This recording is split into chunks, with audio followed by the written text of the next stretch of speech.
Over thousands of years, human beings have spent an inordinate amount of time working out how to kill one another. So it wasn't long before they had the idea of using drowning as a form of lethal punishment. And regardless of the beliefs of the medievals, it wasn't as pain-free or as instantaneous as they thought. In today's episode, we're going to be looking at execution by drowning during the Middle Ages. Welcome to Medieval Madness.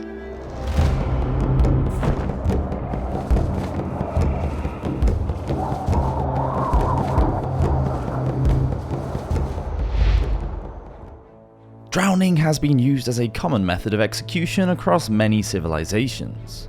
Early Britons used boggy marshland to drown prisoners. The Romans and the Byzantines used the penalty of the sack. They would sew the victim up in a leather sack with a variety of animals, including a snake, a dog, a monkey, a chicken, and a rooster, before tossing them into water. In the 1st century, the Roman historian Tacitus reported that the Germanic tribes drowned people accused of cowardice in wetlands, where they were held down under the water by piles of wood. In Anglo-Saxon times, women who were found guilty of theft were often drowned. During the Middle Ages, barons had drowning pits and gallows on their lands and were given the authority to use them for punishment. In 13th century England, anyone found guilty of murder on one of the king's ships would be strapped to their victim's body and tossed into the sea to drown. And the method wasn't just used in medieval Europe. Because it was considered sinful to spill royal blood, the Ottoman Empire used drowning as a manner of death for the execution of nobles. When a new sultan was chosen, his brothers would be executed to prevent any challenges to the throne and avoid civil wars. King Richard I, known as the Lionheart, passed a law during the Crusades which meant that any soldier from the English army who killed one of his fellow fighters would be put to death by drowning. The holder of Baynard's Castle in London had the right to try criminals during the reign of King John.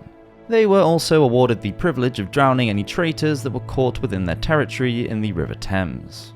In 1313, an appeal was made to the justices in Canterbury. The prior of Christ Church had been obstructing the high road by raising a gutter which led from Dover Castle to Sandwich. Near to the seashore by a watermill there was a stream called the Gesling. Prisoners who had been condemned to death were drowned there. Because of the obstruction caused by the prior, they could no longer be executed in that way as there wasn't enough water to drown them in. Before this time, the bodies of the convicts would have floated down the stream to the river to be carried away, but this was no longer possible. Drowning. Just knowing that certain death is coming would be enough to terrify anybody. Almost anyone would feel panic as their mouth sinks beneath the water and they realise that they can no longer breathe. In most cases, as water is inhaled, the airway will close in a desperate attempt to prevent the water from entering the lungs. This is called a laryngospasm when the vocal cords contract. It also happens when any foreign body is inhaled and is why we cough and say that something has gone down the wrong way. When underwater, voluntarily holding your breath will only last so long, perhaps even up to 2 minutes, but inevitably the need to take a breath will become overwhelming. As water floods in, the airway relaxes and with the oxygen supply completely cut off, the body enters a state of hypoxia and becomes unconscious. The lungs fill up and the victim finally dies. For those unfortunate enough to have suffered a non-fatal drowning, it is said to be an absolutely terrifying and extremely agonizing experience. The penalty of the sack. According to the 14th century judge and writer Johann van Buck, this form of execution had a revival in late medieval German society, especially in the Saxony area. It was thought of as a fitting punishment for parricide. The original Roman ritual had to be adapted though, with the monkey being swapped for a cat, the rooster being omitted completely, and the snake being replaced by a drawing of a snake, usually on paper and somewhat less terrifying. We can only assume that monkeys were particularly hard to come by in the Roman Empire, as were snakes it would seem. The leather sack was also substituted for a linen one, the idea being that linen absorbs water easily so the prisoner would drown. A watertight leather sack would cause death by suffocation rather than drowning and thereby prolong the execution. On one occasion at Dresden, a man who had killed his mother was placed into a leather sack with a dog and a cat. The idea was to suffocate the prisoner rather than drown him, so the sack was coated in pitch to make it airtight. However, the sack was much too small, and on being thrown from the bridge, it burst open when it hit the water. The cat and dog swam to safety and survived, but the felon, who we can assume was tied hand and foot, was drowned. Although it was not in the way that his punishers had intended, the murderer had received his death penalty. And fortunately, the innocent animals escaped. What a way to go. George Plantagenet, the first Duke of Clarence, was born at Dublin, Ireland in 1449. He was the son of Richard, Duke of York, and Cecily Neville. The couple had been married 10 years when George was born, and he was their 9th child. George's brothers were the English Yorkist kings Edward IV and Richard III, so it was inevitable that he would become caught up in the struggle known as the Wars of the Roses. At the time of his birth, George's father, the Duke of York, had begun to challenge the Lancastrian king, Henry VI, for the crown. The Duke died along with George's oldest brother Edmund in 1460 at the Battle of Wakefield, and George was sent into exile in Burgundy, France, with his little brother Richard. Now their brother Edward was the eldest, and after the Battle of Towton in 1461, he deposed King Henry and took the throne, making himself the first Yorkist king. Because Edward was just 18 and still unmarried, this made the 11-year-old George heir to the English throne, and he became the Duke of Clarence. Things remained that way for the next 9 years, and George vigorously supported his brother, King Edward. But when his father-in-law, the Earl of Warwick, who was known as the Kingmaker, promised to replace Edward by putting George on the throne, George turned against his brother. But life on the Lancastrian side of the fence wasn't all George hoped it would be. It became obvious to George that Neville was more concerned with serving his own interests, so George reconciled with his brothers. After the death of his wife, George's mental health deteriorated, and he became involved in yet another plot against his brother, the king. Now, Edward had no choice but to arrest George. He was tried, convicted, and sentenced to death for unnatural, loathly treasons. In 1478, aged 28, he was given a private execution at the Tower of London. It is thought that George was given a choice of execution, and he chose, of all things, to be drowned in a vat of Malmsey wine. It could actually be that King Edward chose this form of execution himself, because after condemning his own brother, he didn't want to spill royal blood. Either way, George was picked up and then dunked into a barrel of the sweet Greek wine and forcibly held under until he drowned. Today, a butt of wine measures 477 litres or 105 gallons, which is certainly big enough to drown a man.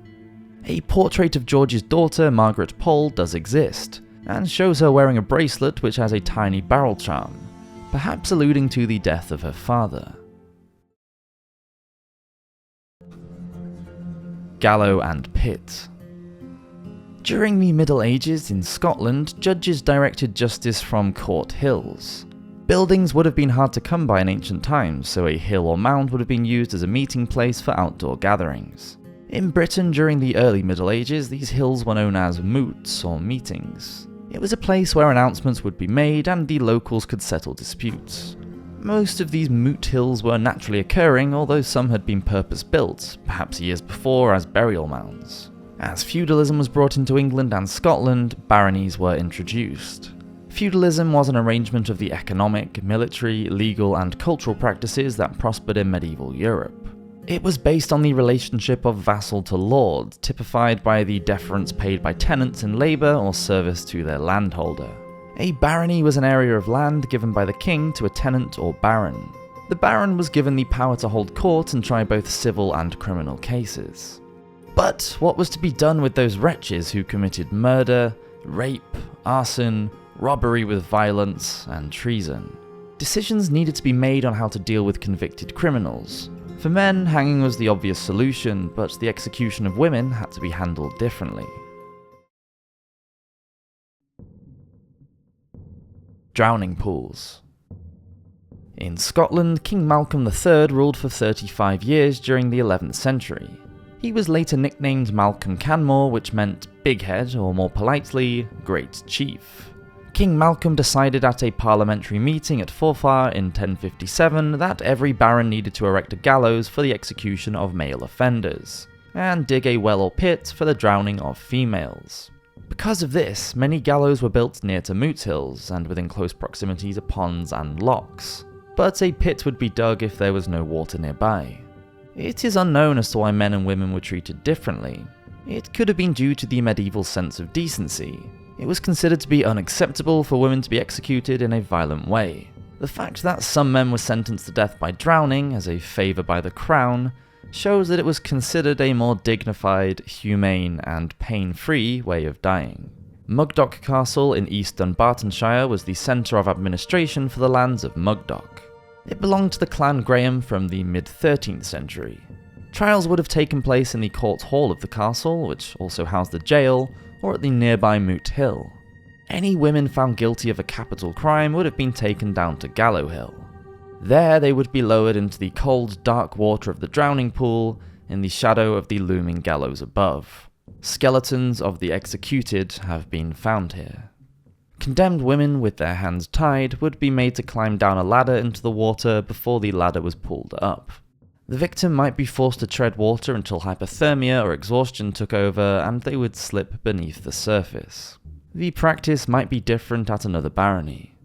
There the prisoner might find herself being bound hand and foot before being thrown into the water, and if she floated to the surface, held under with a piece of wood so that she drowned more quickly. In Scotland, the use of the death penalty had become all but obsolete. Even before the right of high justice was removed from the barons in 1747, but the practice of execution by drowning continued on the continent up until 1793. However, water did play a huge part in the swimming and murder of so-called witches during the European witch hunts, which reached their peak in the 17th century. Thank you for watching this episode of Medieval Madness. Please do subscribe if you're enjoying these videos, and as always, I hope you have an awesome week. Cheers!